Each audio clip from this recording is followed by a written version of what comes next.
¿Quién era este hombre? Él era un hombre alto, blanco, muy atractivo, de bigote. Por lo demás, una figura, digamos, apolínea, que decían ellos, valiente, pequeñito, dictatorial, engreído, honorable, honesto, un caballero. ¿Cuáles son sus orígenes? Él nació aquí en Valparaíso y se formó aquí en la Universidad de Antioquia, luego viajó a Bogotá, a la Universidad al Colegio Mayor del Rosario, donde se terminó siendo abogado. ¿Cómo se enfrentó con sus ideas? Tuvo múltiples preocupaciones, centradas, yo diría, todas en el propósito de mejorar la nación y de ayudarle a este país a encontrar elementos de cohesión, de unidad y de desarrollo humano y social. ¿Cómo luchó por ellas y se enfrentó al Estado? El rol del general Rafael Uribe fue bastante protagónico. Él estuvo encargado sobre todo de las operaciones militares en la región de Santander. Allí pues se libraron las batallas más cruentas, que fueron las de Peralonso y Palo Negro. Todos saben su nombre y pocos conocen su obra. Pero hay uno que es esencial porque forma parte del ideario popular y de la manera como la figura de Rafael Uribe llegó hasta nuestra época.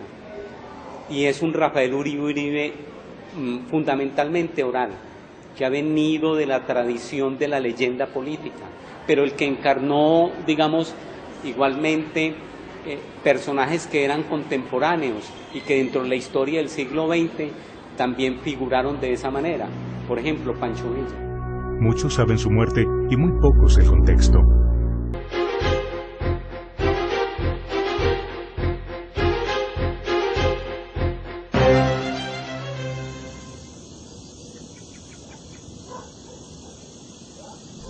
Rafael Uribe fue ante todo un agricultor, sembrador, no solo de café, sino de ideas.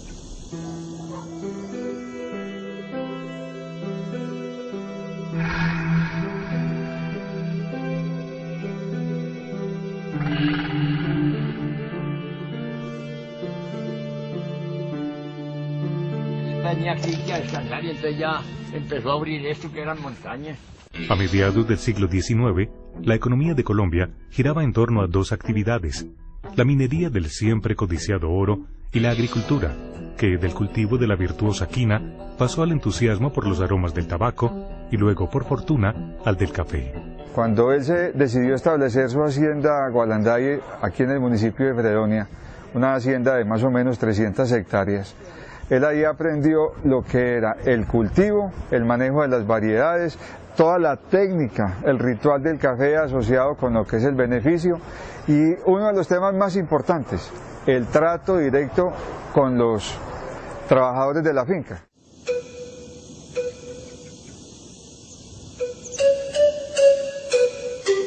Del general Rafael Uribe, aquí hablaban muy bien los empleados. Recuerdo a un empleado, Miguel, que ya desde mucha edad, él lo recordaba como un personaje importantísimo, de muy buen genio, de muy caritativo, muy especial con todos los agregados, con toda la gente que vivía acá, porque esto aquí tenía alrededor más o menos de 18 casas de agregados. En 1892 fundó la hacienda Gualanday, en el municipio de Fredonia, herencia directa de su familia y de sus antepasados. Con su diligencia de hombre emprendedor y visionario, logró transformar la inhóspita selva en ricos cafetales. La hacienda Gualanday, toda la vida, desde que yo la conocí cuando viajaba muy joven con mi papá a ella, toda la vida fue un modelo agrícola para Colombia en varios campos. Eso le permitió a él sensibilizarse con los temas del café, de ahí que cuando él pudo ya después convalidar su experiencia y con otros temas cafeteros, y más la experiencia de Brasil le permitió hacerle al país una serie de propuestas cafeteras que muchas de ellas se han implementado en el tiempo y algunas de ellas todavía tienen vigencia hoy como propuestas. La finca, fuera de tener la parte cafetera, tenía la caña de azúcar y se hacían las moliendas que fueron tradicionales también en su época, en que las moliendas se amanecían ellas hasta terminar toda la recolección que se había hecho de la caña, todo el proceso. El ensayo sobre el maíz es una de las páginas más luminosas de Uribe, en el cual dice: en Antioquia las señoras no tienen ni vocación por el bordado, ni vocación por la costura, ni vocación por tener cerca de su casa elementos de alimentación, porque el hacer arepas por la mañana, al mediodía y por la tarde le lleva el tiempo. Solo que sea es una polenta que se pueda utilizar durante todo el día. Por eso casi lo asesinan aquí en Bogotá, aquí en Antioquia. No, esto es un atentado contra el maíz. No es un atentado contra el maíz, es un atentado contra la forma del trabajo que tenían que cumplir las mujeres. Suerte que no hubo tema que no tratara, no hubo tema que no tratara. Las constantes transformaciones que experimentó la economía del país y los rumbos casi siempre inciertos y experimentales que tomó fueron una inquietud constante en la mente de este hombre, alucinado por la idea del progreso de la nación. Por su avanzado pensamiento social, muchos lo consideran el precursor del derecho laboral colombiano. Él no tuvo sino sentido social, él no trabajó nunca con sentido individualista, no predijo nunca un liberalismo que fuera al servicio del capitalismo, no. Él decía: el trabajo hay que respetarlo, el trabajo merece estímulo, ¿no? Pero ese trabajo tiene que retribuir también en beneficios para la comunidad. Luchó con denuedo, en medio de la adversidad política, por la defensa del derecho de los obreros a una vida más justa, por el incremento salarial y por una mejora sustancial en la educación de los sectores más desfavorecidos de la sociedad. Es decir, cuando el general Uribe hablaba de la protección social, estamos hablando de que en Colombia el pensamiento del general en ese aspecto se vino a empezar a imponer a partir de los años 40 para arriba, y él empezó a hablar de eso del año 14 para atrás.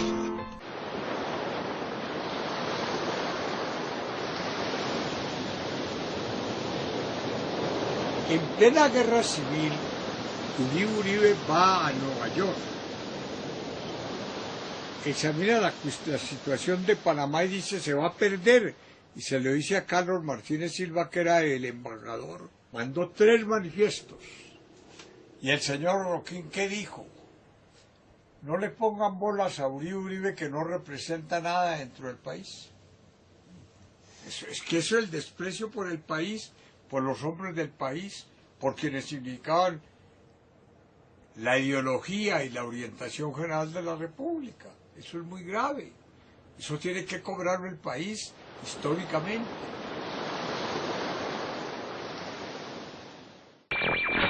Fue asesinado el día de ayer el general Rafael Uribe Uribe, quien sucumbió a los golpes secos y asesinos de las hachas laboriosas de Leovigildo Galarza y Jesús Carvajal, 2 humildes artesanos asusados por sectores políticos reaccionarios. El máximo ideólogo liberal del siglo XX colombiano fue protagonista crucial de la Guerra de los 1000 días y luego de las acciones para pacificar el país se opuso a la entrega del departamento de Panamá, donde años más tarde se construye el canal. Y en 1914, por el liberalismo, que era pecado mortal, matan a los 3 meses del Vaticano autorizar y decirle al clero que el liberalismo sí era pecado mortal, matan a Rafael Uribe. O sea que uno ve el incienso clerical en 2 épocas importantísimas en la historia de Colombia. Anuncia que él va a publicar un libro que se llama Los ladrones de Colombia, que teme que ese libro se lo roben y por eso lo ha depositado en manos de alguien de Centroamérica para poderlo publicar allá. No lo pudo publicar. El libro se perdió y se considera que esa es una de las causas de su muerte. Tenían ganas de silenciarlo. para que no anunciara todos los contratos. La época de la regeneración se llama la época de la industria, porque era la época de los negocios.